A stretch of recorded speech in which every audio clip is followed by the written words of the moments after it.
مطلب ان کے ساتھ مفتی جی کے ساتھ تو 14 سال مطلب ٹل ہز ڈیتھ 94 کی جب ان کی ڈیتھ ہوئی رہا, بہت کلوز. ان کی مسز کو امی جی کہتے. ڈائریکٹ تو میری کبھی ادب پہ دونوں سے بات نہیں ہوئی, صرف یہ ہوتا تھا کہ رابطہ کے اجلاس ہوتے تھے, حلقے کے اجلاس ہوتے تھے, ان میں جانا ملنا.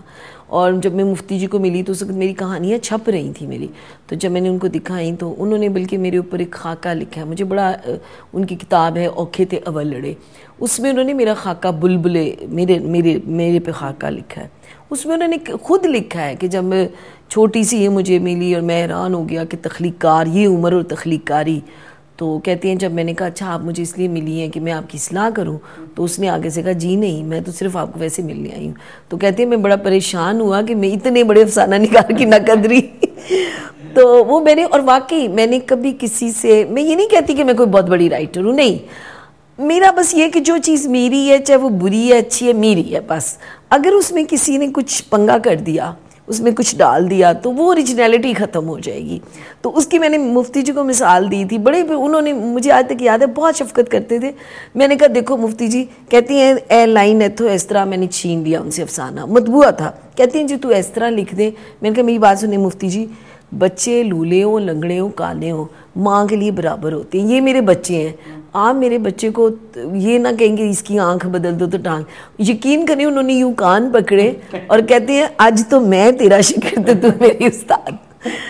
تو بس پیار تھا ان کا, لیکن ڈائریکٹ نہیں. لیکن اس چیز سے مجھے بالکل انکار نہیں کہ ایک انڈائریکٹ جو گرومنگ ہوتی ہے اتنے بڑے ادبی قداور لوگوں کے ساتھ وہ ڈیفینیٹلی آپ کو کہیں نہ کہیں سے ریڈیشن ہوتی ہے, آپ پہ اثر انداز ہوتی ہے.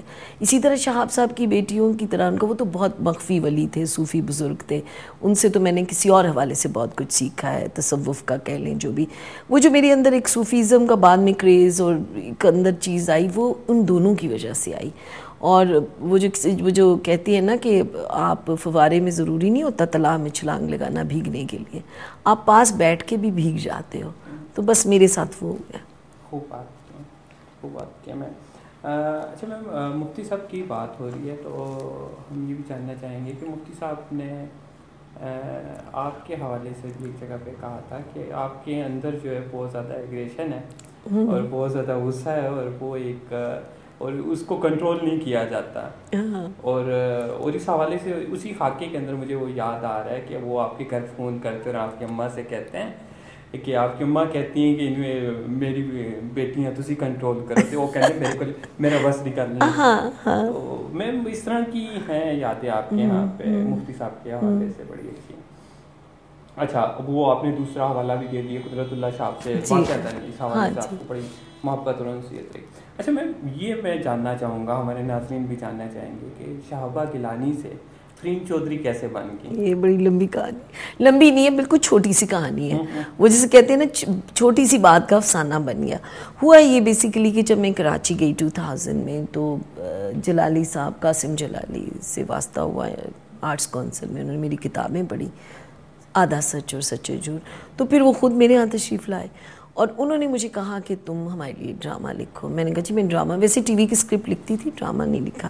کہنے لگے نہیں آپ بنی بنائی ڈرامہ نگار ہیں, آپ ہمارے لیے لکھیے. اچھا, جب میں پھر ان کے آفس گئی اور ڈرامے پہ بات چیت شروع ہوئی تو وہاں ہمایوں محبوب, وہ جو ایک اسٹرانومر ہیں, چینل پہ بھی آتے ہیں RY پہ, انہوں نے اس پلے میں رول بھی کرنا تھا. تو یہ بیٹھے ہوئے تھے. تو جلالی صاحب کی عادت ہے کہ وہ اپنی پروڈکشن میں جو کوئی نئی آرٹسٹ آئیں, رائٹر ہے نا, اس کے نام کو بدلنے کی کوشش کرتے ہیں. تو کوئی ہوگا شگون ہوگا, تو انہوں نے ہمایوں محبوب سے کہا بھائی اس لڑکی کا نام بدلنا ہے. تو میں نے کہا جلالی صاحب میں شہابہ کے نام سے ایک رائٹر مستند نام تھوڑا بہت ہے, آپ اس کو کیوں بدل رہے ہیں؟ تو کہنے لگے نہیں میرا. میں نے کہا اچھا پھر ہمایوں محبوب نے کوئی کاٹے پٹے لگا کے تو انہوں نے کہا جی یہ فرحین ہوگی. اب فرحین کے ساتھ ڈیڈی کے نام کا کوئی حصہ انور بیٹھنا نہیں تھا, مبشر نہیں بیٹھ رہا تھا. کہتے تھے آپ کے بابا کی کاسٹ کیا, حالانکہ انہوں نے کبھی نہیں نام کے ساتھ چودھری لکھا, نہ میں نے کبھی. میں نے کہا میرے بابا کی کاسٹ تو چودھری ہے. انہوں نے چودھری لگایا, فٹ ہو گیا. اب کہنے لگے آپ فرحین چودھری ہیں. تو میں نے کہا نہیں. انہوں نے کہا اچھا یہ دام رسائی آپ لکھیں, اگر یہ ڈرامہ سیریل ہٹ ہو گیا تو آپ فرحین, اور اگر نہیں ہوا تو آپ شہابہ پہ واپس چلے جانا. اچھا مجھے, میں نے کہا پہلا سیریل اتنا بڑا میرے سے لکھوا رہی ہے, ایویں سا چلے گا, اس نے کون سا ہٹ ہونا ہے سیریل نے. تو چلو وہ چانس کی بات ہے. دامِ رسائی بہت بڑا ہٹ ہوا پی ٹی وی کا, تو اب پھر شرط میں ہار گئی, پھر میں فرحین ہو گئی, پھر وہ آئی ڈی کارڈ ہر جگہ بدل گئی. 5 سال بعد جب اسلام آباد واپس آئی تو لوگ فرحین کو ایکسیپٹ نہیں کر رہے تھے.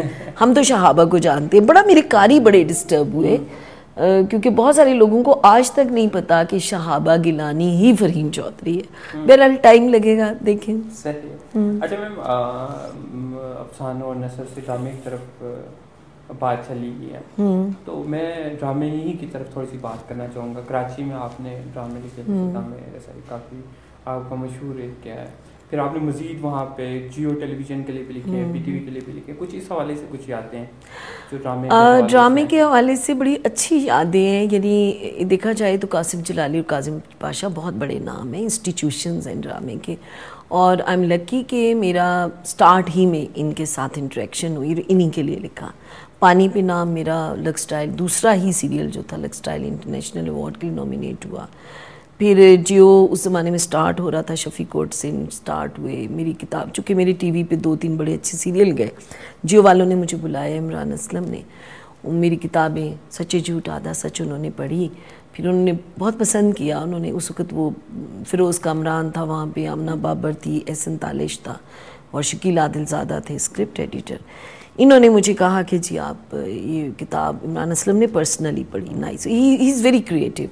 انہوں نے پڑھی اور انہوں نے کہا کہ جی فرحین آپ فلاں افسانے کو نا اپنے ٹیلی فلم کی فارم میں لائیں. وہ کیے, چانس کی بات ہے, تھوڑا سا بیٹر ایکسپیرینس ہوا کہ وہ میرے 2-3 پہ تو ڈرامے بنے, باقی اسکرپٹ ہضم ہو گئے, اللہ جانے کہاں گئے. جب ان کی انکوائری کی تو بڑے ناخوشگوار حالات پتہ چلے, تو اس کے بعد پھر میں نے توبہ کر لی جیو کے لیے لکھنے سے. پھر ڈاکٹر انور سجاد آئے اسکرپٹ ایڈیٹر, انہوں نے مجھے بہت کہا, جانتے تھے بچپن سے.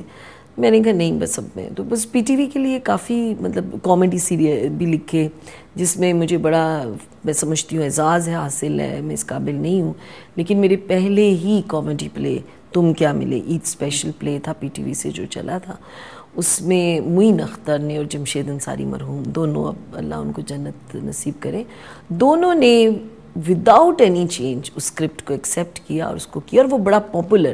یعنی عید کے 3 دنوں میں کوئی 7-8 دفعہ وہ پلے دکھایا گیا, اس کا نام تھا تم کیا ملے. تو یہ میری بڑا. پھر برگ و شجر میرا کشمیر ایشو پہ, اٹ واز اے سمبولک پلے, وہ اتنا پاپولر گیا کہ اس سے انہوں نے باقاعدہ نیشنل آرٹس کونسل میں بڑی اسکرین پہ دکھایا, اور تمام کراچی کی جتنی ایلیٹ تھی, بڑے بڑے انٹلیکچوئلز, ایون سید مہدی صاحب جو امبیسڈر بھی رہے اور جو قائد اعظم کے ساتھ ایز اسٹوڈنٹ لیڈر شامل تھے, انہیں بلوایا گیا. ٹی وی کے بڑے بڑے کرتا دھرتا کراچی کے دے وہ دیئر, اور وہ بڑی اسکرین پہ دکھایا گیا. اور لٹرلی میں سمجھتی ہوں اس پلے کو لکھا میرے خیال میں اللہ نے لکھوایا کہ اس برگ و شجر کو کہ اسکرپٹ کو پڑھ کے سبحانی بھائی یونس جو ٹی وی چھوڑ چکے ہیں, بڑے پرانے سیزن, انہوں نے اسکرپٹ پڑھ کے اس میں حامی بھری, مین رول انہوں نے کیا. اور اس کے بعد سعید مہدی جب پلے ختم ہو گیا, اسی طرح اسکرین لگی ہوئی تھی, تو میرے پاس آئے, اور مجھے آج تک یاد ہے انہوں نے, ان کے پاس پتہ نہیں 100 روپے کا کہ 1000 کا نوٹ تھا, تو میرے آگے کیا. مجھے کہتے ہیں بیٹا اس پہ آٹوگراف دے دو. میں نے کہا مہدی صاحب میں نے تو آپ سے آٹوگراف لینا ہے کہ آپ قائد اعظم کو آپ نے دیکھا ہوا. تو میرے سر پہ ہاتھ پھرا اور آنکھوں میں ان کے مجھے آنسو نظر آ رہے تھے. تو مجھے کہتے ہیں فرحین تم نے یہ پلے لکھ کے نا بس پاکستانی ہونے کا حق ادا کر دیا, اب تم کچھ بھی نہ لکھو تو تم نے بہت لکھ لیا. مطلب اتنا میں تو سمجھ رہی تھی, میں اتنی انکریج ہوئی اس چیز سے کہ اگر یہ بڑی خوبصورت یادیں ہوتی ہیں آپ کی, کیسی اچیومنٹس کے جن کو پیسوں سے نہیں آپ کوئی کمپیئر نہیں کر سکتے. ہاں جی میم ڈرامے سے میں پھر آپ کو افسانوں کی طرف لاؤں گا. آپ مجھے اب وہ پنگ پونگ کی بال بنا لیجیے. میم افسانہ, اچھا میم میں بلکہ افسانے مزید ڈیٹیل میں بات کرنے سے جاننا چاہوں گا, آپ کی جو افسانوں کی کتابیں ہیں ان کے نام کیا, اس کی کیا ہے کہ آدھا سچ, کڑوا سچ, میٹھا سچ, یہ کیا یہ پتہ نہیں کیا ہے, مجھے خود نہیں پتا, لیکن سچے جھوٹ, آدھا سچ اور میٹھا سچ یہ سیریز ہے میری 3 کلیکشن کلیکشن آف سٹوریز ہے, جس کی کہ ابھی میٹھا سچ کی تو ٹرانسلیشن بھی ابھی آئی ہے, شوگر کوٹڈ. ایکچولی سچ کی تلاش ہے نا عثمان, ہر شخص سچ کی تلاش میں ہوتا ہے، لیکن جو جینوئن تخلیق کار ہوتا ہے نا، اس کی تو شاید زندگی، اس کی تخلیقی عمل، یہ سب بیسیکلی سچ کو کھوجنے کا سفر ہے۔ اب راستہ آپ کون سا اڈاپٹ کرتے ہیں، دیٹ ڈیپینڈس، آپ کس راستے سے اس سچ کو ڈھونڈ رہے ہوتے ہیں۔ جیسے اب لوگ کہتے ہیں جی، اب آپ دیکھیں جو صوفیہ کرام تھے، پوئٹ تھے نا، پوئٹس ہیں نا، پوئٹری کے تھرو دنیا لوگوں میں پہنچے، ماسز میں، اور ان کی پوئٹری آپ دیکھیں تو کیا ہے، تلاش حق ہی ہے نا۔ تو تلاش حق کیا ہے، سچ کی تلاش، بس۔ صحیح۔ اچھا میم، آپ کے افسانوں کی ایک بڑی خوبی یہ ہے کہ آپ کے جو افسانوں کے کردار ہیں وہ بڑے چلتے پھرتے نظر آتے ہیں، تو اس کی کیا وجہ ہے، کیا آپ سمجھتے ہیں؟ پتہ نہیں، مجھے خود نہیں، ہیں اور بڑے ایکٹیو ہیں، اور پڑھنے والا ان کرداروں کے ساتھ چلنا شروع ہو جاتا ہے، وہ آپ کے پتہ نہیں، یہ تو یا تو اللہ کی دین ہے، گاڈ گفٹیڈ ہے، اوپر والے کا کرم ہے، اس نے قلم میں اتنی طاقت دی۔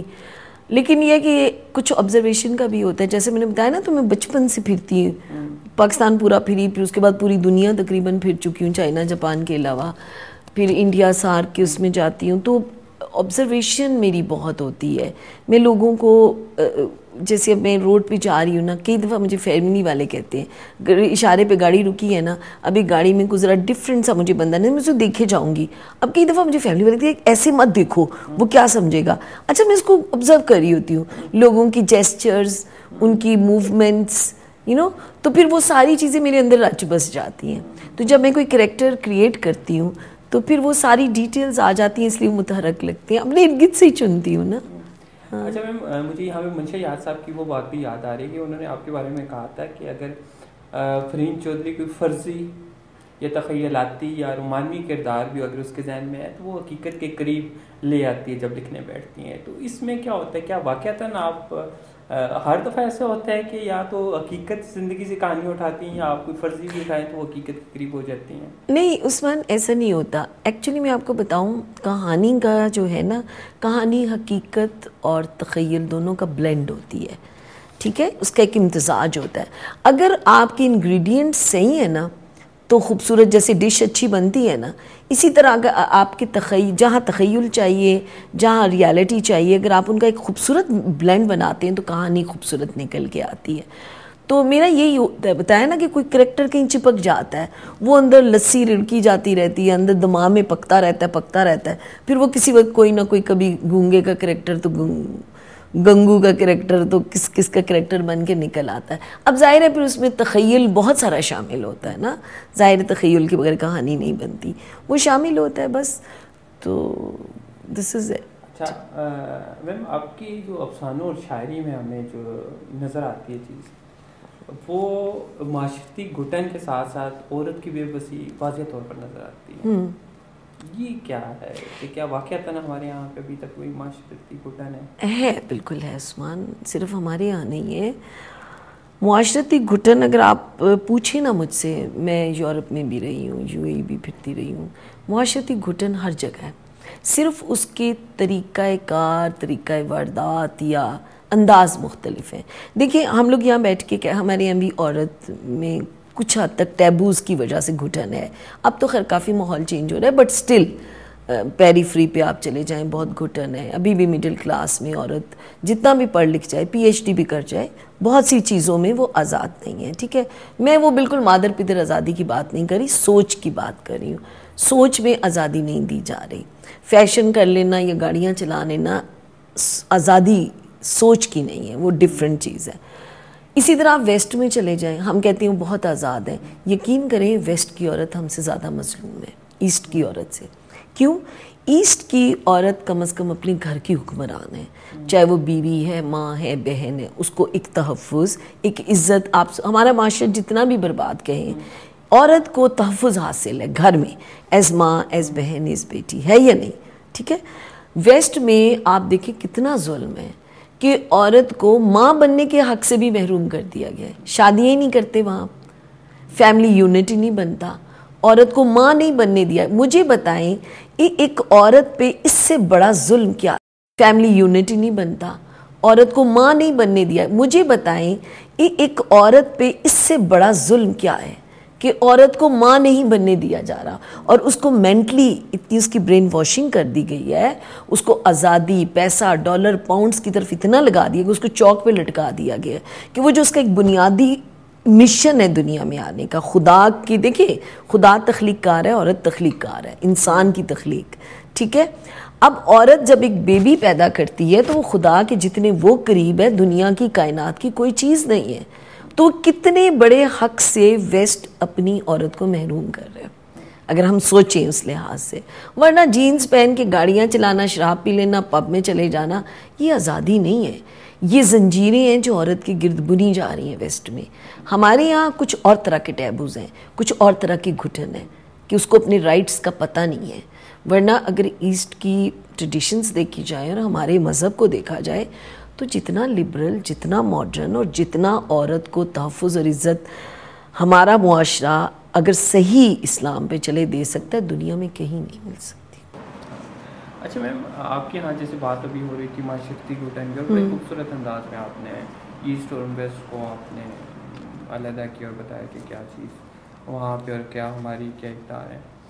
معاشرتی گھٹن کے حوالے سے مجھے آپ کا جو ریسنٹ آپ نے جو آپ کا افسانہ سنا بھی اور پڑھا بھی ہے ہلکا بابی ذوق میں، وہ نقب زن ہے، اس کے اندر بڑے خوبصورت کرداروں کو آپ نے جو ہمارے معاشرے کی منافق ہے، منافقت ہے، اس کو آپ سامنے لے کے آئیے. اور انجو کا اس میں بڑا خوبصورت کردار ہے، اور گنگو کا کردار ہمارے سامنے آتا ہے، اور ڈاکٹر صاحب بذات خود جو کردار ہیں وہ بڑے.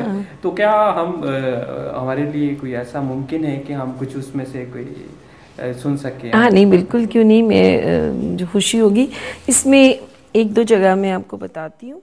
جیسے انجو، آپ نے تو افسانے کو سنا ہے، تو اس میں انجو جو تھوڑی سی باغی ہے اپنے ماحول سے، جہاں پہ کہ بالکل پردہ ہے، مردوں کا داخلہ ممنوع ہے، تو اس حوالے سے کہ رہ گئی انجو پارا تھی پارا، اس کا انگ انگ بولتا تھا، تھرکتا تھا، آنکھیں، ابرو، ہونٹ، حتیٰ کہ پاؤں بھی ایک خاص ردھم کے ساتھ ہر وقت حرکت میں رہتے، چاہے وہ لیٹی ہو یا بیٹھی ہوئی ہو. ماں بار بار ٹوکتی اس حرکت پر، لیکن یہ تو اندر کا کوئی اضطراب تھا، انجو کے بس میں تھوڑا ہی تھا. وہ پورے گھر میں جھونکے کی مانند، کسی شرارے کی مانند گھوم جاتی، ان کہیں کہہ جاتی باغیانہ جملے، اعتراضات، باپ کی آمرانہ مملکت کی شان میں گستاخیاں، ماں کے ہاتھ سبزی بناتے ہوئے کانپ کانپ جاتے. مگر روبی کی بے زبانی کو زبان مل رہی تھی. ہنا انجو کی باتیں سن کر سوکن کی بے بسی پر مسکراتی. سمینہ کی نگاہیں التجا کرتی، نہ بولو، نہ بولو، کچھ نہ بولو، کچھ نہ کھولو. اس سارے قصے میں موٹی بھدی برکتیں اور اس کے میاں گنگو بہت اہم تھے. اس بے رنگ ماحول میں ایک رنگدار دھبا تھا گنگو، اور وہ بھی سیاہ کالا. بہت خوب. میم، آپ کے یہاں پہ یہ جو منظر نگاری کی جاتی ہے، جو کریکٹر کی جو سائیکی ہے، وہ آگے چل کے ہمیں پورا گنگو کا کردار ہمارے ذہن میں بن جاتا ہے کہ جس طرح اس خوبی کے ساتھ آپ نے پیش کیا. اچھا، آپ نے دو کردار اسی کے اندر مجھے یاد پڑ رہے ہیں کہ دو کردار، ایک جو انجو کا اور رابعہ کا ہے، جو دو متضاد کردار ہیں اور بہنیں ہیں، اور ان کے یہاں پہ ایک پہ جبر آتا ہے اور ایک کو تھوڑی سی چھوٹ ہے اور آزادی ہے. تو بڑی خوبصورت انداز سے جو ہماری معاشرہ اور انسان کی جو ہے آپ نفسیات ہیں، اس کو آپ نے اس افسانے پہ پہنچ کیا. اچھا، میں یہ جاننا چاہوں گا کہ یہ جو آپ سوچتے ہیں، مشاہدہ کرتے ہیں، جو باریک بینی آپ کے یہاں، کیا یہی آپ کی تخلیقی کیا وجہ بنتی ہے؟ اصل میں ایک تو یہ ہے کہ میں اسٹوڈنٹ سائیکالوجی کی بھی رہی ہوں، پولیٹکس کی بھی رہی ہوں. اب یہ دونوں چیزیں جب مل جائیں اور تھوڑا سے جراثیم بھی ہوں، تو ایک تو جو پولیٹیکل سٹڈی ہے وہ آپ کو معاشرے کی بہت ساری اندر کی چھپی ہوئی تہوں کا پتہ دیتی ہے. سائیکالوجی آپ کو انسان کے اندر کی چھپی ہوئی چیزوں کا پتہ دیتی ہے. تو جب آپ کو انسانی فطرت اور معاشرتی فطرت، اس کو میں معاشرتی فطرت ہی کہوں گی، جب آپ کو ان دونوں کا کچھ نہ کچھ پتہ چل جائے، پھر آپ کھوج میں لگ جاتے ہو. یہ کیوں ہے، اس پرسنالٹی میں اگر یہ چیز گڑبڑ ہے تو کیوں ہے. دیکھیے، وہ جو کہتے ہیں نا نفسیاتی میں کہ کوئی بھی شخص اکیلا مجرم کبھی نہیں ہوتا، معاشرہ مل کے اس کو مجرم بناتا ہے، یا اس کا جو ماحول ہوتا ہے وہ اس کو مجرم یا جو بھی بناتا ہے. تو جو سائیکالوجی جنہوں نے اسٹڈی کی ہو، میرے جیسوں نے تھوڑے بہت چھوٹے موٹے رائٹر بھی ہوں، تو ہمیں یہ ہوتا ہے کہ جی ذرا پتہ تو چلے نا کوئی برا کیوں ہے. جیسے بعض لوگ لیبل کر دیتے ہیں، میں لیبل بھی اگر کسی کو کروں وقتی طور پہ تو پھر میرا مائنڈ کہیں مجھے جھٹکا دیتا ہے. نہیں، لیبل مت کرو، پہلے دیکھو یہ کیوں ہے ایسا. مطلب میں بھی کئی دفعہ روانی میں کہہ دیتی ہوں فلاں بہت برا ہے، فلاں ایسا ہے، فلاں ایسا ہے، لیکن میں سیکنڈ تھاٹ پہ میرا دماغ مجھے کہتے ہیں نہیں تم عام لوگوں کی طرح کیوں سوچتی ہو، تم ایک رائٹر ہو، تم نے سائیکالوجی پڑھی ہوئی ہے بے وقوف عورت، تم دیکھو وہ ایسا کیوں ہے. سو دین میں اسٹڈی کرتی ہوں کہ اگر ایک بندہ ایسا ہے، ریئیکٹ کر رہا ہے. دیکھیں مختلف وقت میں عثمان عالم آپ کے سامنے شعر آئے، عثمان عالم کا ریئیکشن کچھ اور ہوگا، میرا کچھ اور ہوگا، کسی اور کا کچھ اور ہوگا، کوئی چھپ جائے گا، کوئی چیخ پڑے گا، کوئی بے ہوش ہو کے گر جائے گا. So why all people, different people react in different way, that is psychology. اب اس میں ایک تو آپ کی ذاتی پرسنالٹی آ گئی، ٹھیک ہے، آپ کے بچپن کے جو گھٹن یا وٹ ایور. دوسرا آپ کی گرومنگ آ گئی. تیسرا آپ کا معاشرتی دباؤ، ٹیبوز، ٹریننگ وہ آ گیا. تو اس سے بن کی پرسنالٹی بنتی ہے، اور پھر وہ جو ریئیکشنز کرتی ہے وہ بڑے مزیدار ہوتے ہیں. ہر بندہ ڈیفرنٹ ریئیکٹ کرتا ہے، ٹھیک ہے نا. ایک ہی ماں باپ کے ساتھ اب آپ دیکھیں کوئی بہن بھائی ایک جیسے نہیں ہوتے، حالانکہ وہ سیم ماحول میں پل رہے ہوتے ہیں، سیم معاملے، لیکن کبھی بھی وہ ایک جیسے نہیں ہوتے. تو اٹ مینس کہ ان کے اپنے اندر کی جو پرسنالٹی ہے وہ بھی کہیں فرق ہے، کچھ وہ دے آر ڈفرینٹ. تو وہ پھر ڈفرینٹ ریئیکشنز ہوتے ہیں، ان کو اسٹڈی کرتے ہیں. میم اس کا مطلب ہے کہ ہماری جو نفسیات ہے وہ انسان پہ کس طرح اثر انداز ہوتی ہے. بالکل ہوتی ہے. ایک تخلیقار کے لیے نفسیات کا جاننا بھی کتنا ضروری ہے، آپ کی اسی بات سے بالکل بالکل. ہاں تو اچھا یہ بتائیے کہ ہمارے یہاں پہ ایک جو مکتبہ فکر ہے جو سوچتا ہے اور سمجھتا ہے کہ مختلف ایک جو تخلیقار کے لیے مختلف علوم کا ہونا یا پڑھنا یہ سمجھنا بہت ضروری ہے. کیا آپ اس سے اتفاق کرتے ہیں؟ یہ صرف ادب جو تخلیق کرنے والے کو صرف ادب تک رہنا چاہیے؟ نہیں، میں سمجھتی ہوں کہ نالج ہونا چاہیے، اور یہ نہیں کہ وہ نالج بہہ نکلے. اگر تو آپ ایبزارب کر رہے ہیں نالج کو پھر وہ یوزفل ہے، وہ فائدہ مند ہے. لیکن اگر آپ صرف کتابیں لاد رہے ہیں، صرف جگہ جگہ حوالے، آپ نے دیکھا ہوگا مختلف حلقوں میں کہ لوگ ان چیزوں کو انہیل نہیں کرتے، ان کو ڈائجسٹ نہیں کرتے، صرف لوگوں کو مروب کرنے کے لیے حوالے بڑے بڑے ناموں کے، بڑے بڑے رائٹرز کے دیتے ہیں. میں اس چیز سے کبھی امپریس نہیں ہوتی. آپ بھلے 2 رائٹرز کو پڑھو، آپ 2 سبجیکٹس کو پڑھو، آپ 2 لوگوں کو سمجھو، لیکن ان کو ڈائجسٹ کرو، ان کو انہیل کرو، ان کو سمجھو، ورنہ تو وہ گدھے پہ بھی کتابیں لگ جاتی ہیں. ٹھیک ہے، تو مطلب یہ کہ پڑھنا چاہیے. یہ ضرور ہے کہ جتنا آپ کو نالج ہوگا، دیکھیں سپوز آپ ایک افسانہ لکھ رہے ہیں، آپ کو اس افسانے میں آپ کے ذہن میں کوئی انوائرمنٹ آپ نے دینا ہے. اب اگر آپ درختوں کو لال لکھ دو گے، پتوں کو، تو پھر تو بات نہیں بنے گی نا. آپ آکسیجن، کہیں آپ نے آکسیجن کی شدت بتانی ہے، اگر آپ کو اوزون کا نہیں پتا تو آپ کون سا لفظ یوز کرو گے؟ ٹھیک ہے. سو بات یہ کہ آپ کی ڈکشن، آپ کی ووکیبلری تبھی بڑھے گی جب آپ کے پاس نالج ہوگا بہت سارے سبجیکٹس کا، بہت ساری چیزوں کا. تو میرے خیال ہے نالج کبھی نقصان نہیں دیتا اگر انہیل کیا جائے. شرط یہ ہے کہ انہیل کیا جائے. اچھا میم، میں کیونکہ آپ لوگوں کے بہت قریب رہی ہیں، آپ نے تخلیق کے اندر بھی آپ کی ہے، آپ مختلف تنظیموں اور عالمی تنظیموں اور یہاں کی نجی تنظیموں کے ساتھ سے بھی وابستہ ہیں، اس حوالے سے کچھ بتائیے گا. میں جی دیکھیں حلقہ ارباب ذوق کی تو بہت چھوٹی سی تھی کالج میں، تب ممبر بن گئی. اس کے بعد کافی ینگ ایج میں اس کی بلا مقابلہ منتخب ہونے والی 2nd لیڈی سیکٹری تھی فیمیل. سب سے پہلی سہولت رضا تھیں کسی زمانے میں، ان کے بعد میں تھی. اس کے بعد رابطہ ایک بہت ہی مشہور تنظیم تھی جس میں 20 سے زیادہ ممبرز نہیں تھے الاؤڈ، اور ان کی پوری چیکنگ ہوتی تھی. اس میں اشفاق احمد، پرتو ہیلا، ضیاء جلندری مرحوم، پھر مفتی صاحب، قدرت اللہ شہاب، افتخار عارف، رشید امجد، اس لیول کے لوگ تھے، منشا یاد. اور آپ یہ سوچیں کہ میری خوش قسمتی کہ میں چھوٹی سی اس اسٹوڈنٹ یونیورسٹی کی میں رابطہ کی ممبر بنا دی گئی تھی، جس پہ میرے بہت سارے ہم اثر لوگوں کو تکلیف بھی ہوئی تھی. تو مجھے یاد ہے کہ ممتاز مفتی نے ایک بات بولی تھی منشا جات نے، انہوں نے کہا تھا کہ تم لوگ کو نہیں پتا کہ اس بچی میں کتنا سپارک ہے، یہ رابطہ کی ممبر بن سکتی ہے. اور پھر اس کے بعد یہ بھی ہوا کہ رابطہ کی میں جنرل سیکرٹری بھی بنائی گئی. پھر مفتی جی کی ڈیتھ کے بعد رینیو بھی اس کو میں نے کیا، دوبارہ میں اس کی جنرل سیکرٹری بنی. لیکن پھر وہ بہت سارے سینئر جو اس وقت تھے اس کے ممبرز، کچھ اللہ کو پیارے ہو گئے، جو ہیں وہ اب بہت they are too old age, اب وہ نہیں اس کو، تو وہ پھر بیچ میں بات رہ گئی. اس کے علاوہ میری اپنی ایک literary art and cultural syndicate لیکس ہے جس کی میں چیئر پرسن ہوں. ہم لوگ ایک این جی او رجسٹر میں نے کرائی ہے جس میں ہم لوگ آرٹ اور کلچر کے تھرو اویئرنیس، ایجوکیشن کے بارے میں، سوشل ٹیبوز کے بارے میں، ہیلتھ کے بارے میں ہم یہ پلان کر رہے ہیں کہ انٹریکٹیو تھیٹرز کیے جائیں، کوئی مشاعرے کیے، مطلب ایسے کام لٹریچر کے کیے جائیں جس کے تھرو ہم اویئرنیس پھیلا سکیں. اس کے علاوہ سارک رائٹرز کی جو دلی میں بیسڈ ہے فاسول اجیت کور جس کی چیئر پرسن ہے، اس کی میں پاکستان میں چیف کوآرڈینیٹر بھی ہوں.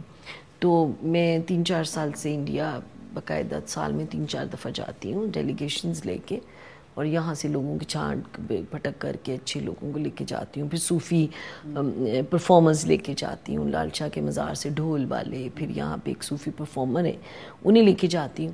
تو وہ ایک طرح سے یہ سمجھ لیں کہ ایک پیس کی طرف. پھر گڈ گورننس فورم ہے جو ایک 30 سال پرانا تھنک ٹینک ہے، جو پہلا پاکستانی تھنک ٹینک جو یو این کے ساتھ رجسٹرڈ ہے، اس کی میں گڈ ول ایمبیسڈر بھی فار پیس ہوں، گڈ ول ایمبیسڈر فار پیس. بس اس طرح یہ چھوٹی چھوٹی بس کچھ لگی رہتی ہوں کہ کچھ ہوتا، کوئی پازیٹیو کام ہوتا رہے بس.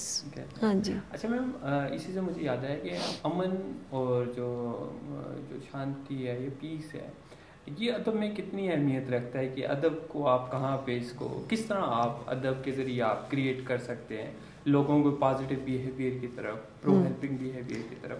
اس حوالے سے کیا کہتے ہیں؟ میرا تو خیال ہے کہ عثمان ادب بہت بڑا رول پلے کر سکتا ہے، کیونکہ دیکھیں ادب کی کوئی سرحد نہیں ہوتی، آرٹ کسی بھی قسم کا ہو.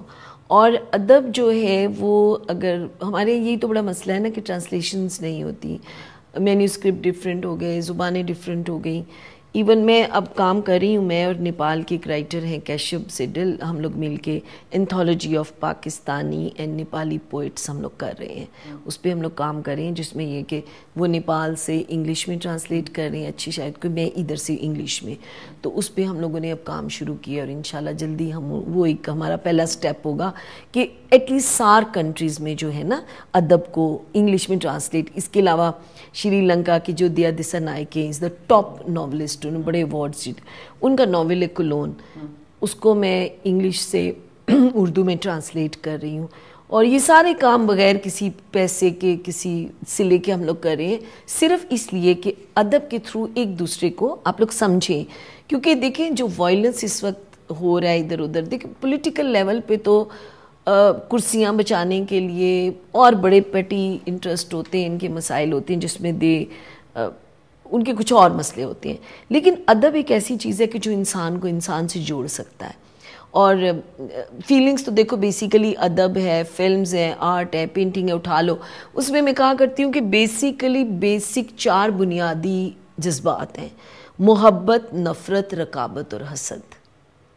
ٹھیک ہے، جس پہ پوری دنیا قائم ہے، پورا ادب، آرٹ، لٹریچر، فلم، کہانی وہی ہے.